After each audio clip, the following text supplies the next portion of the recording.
gonna be a beautiful day here on the Welch family homestead, and I'm collecting some of these dead pines. As you can see, this one is starting to die. It's a huge one. It stands way high, and there's one next to it as well. The one next to it is definitely dying, which will make some good poles for the barn.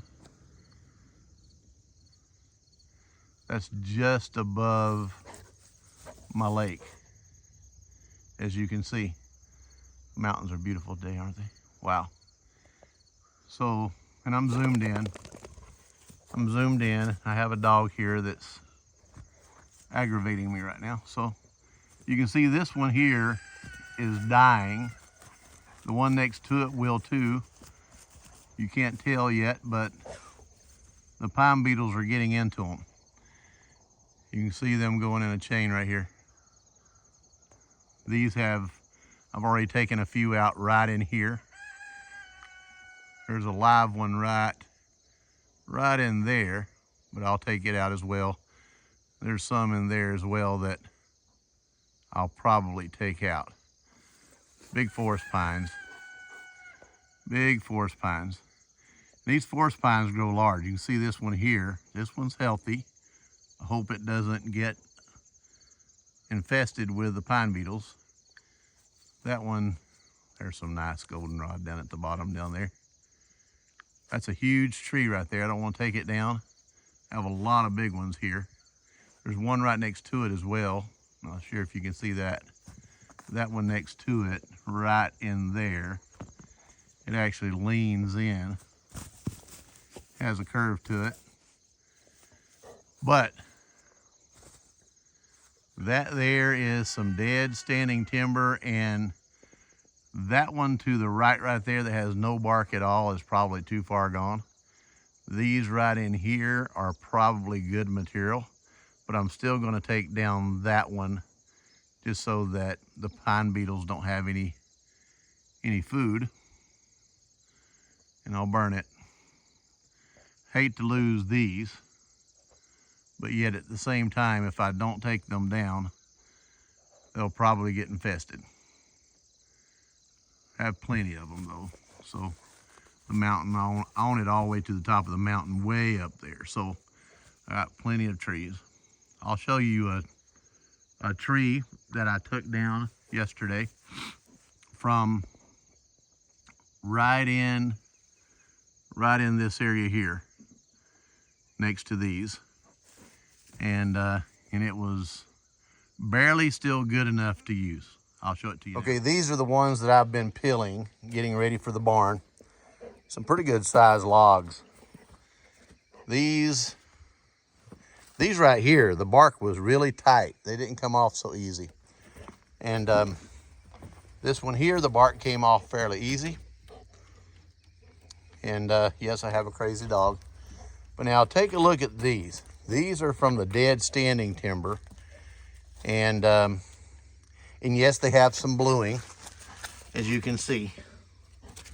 This would be the heart of the pine, which would, if the log rotted away, that would be lighter wood that you'd find as a skeletal structure that would last for many, many years.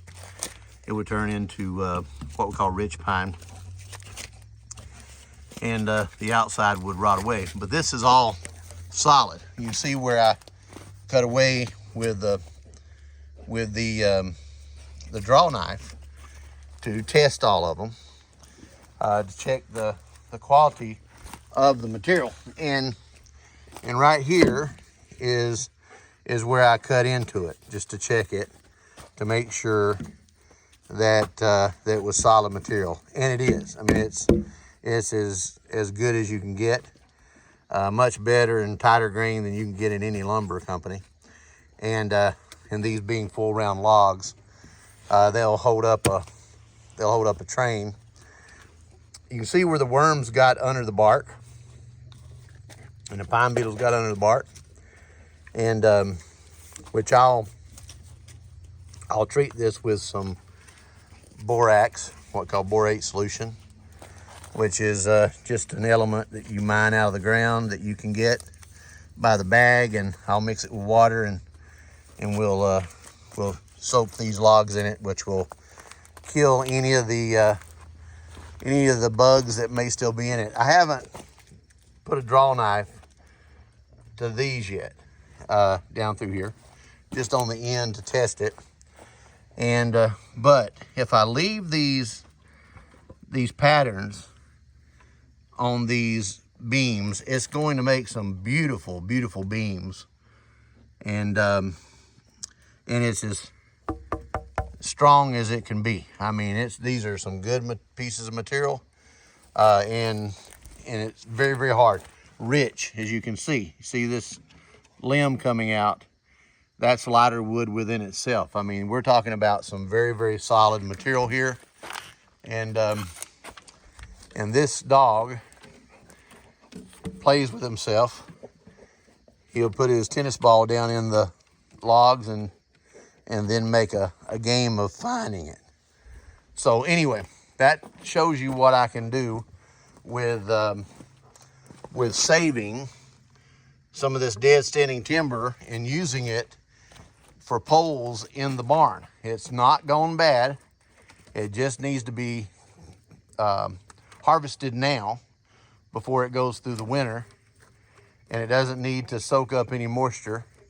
They're wet right now because I took the garden hose to them and washed off some of the debris. Some of the debris that's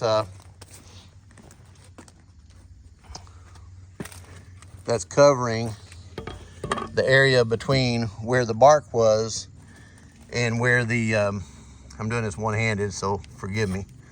But you can see this is solid material underneath. Solid as it can be. It's beautiful material. And again, these patterns, even if I cut into it a little bit, I'm not going to lose those worm patterns. But this is solid material, and it would hold up a bridge. Very happy with the fact that I've been able to salvage this before it went bad. I mean, I'm very pleased with this beautiful material, and glad to see that it's not rotten. It's just infested. So thank you, Lord. So let's get this barn built one log at a time, and make this barn look like something that you would see in a book. God bless.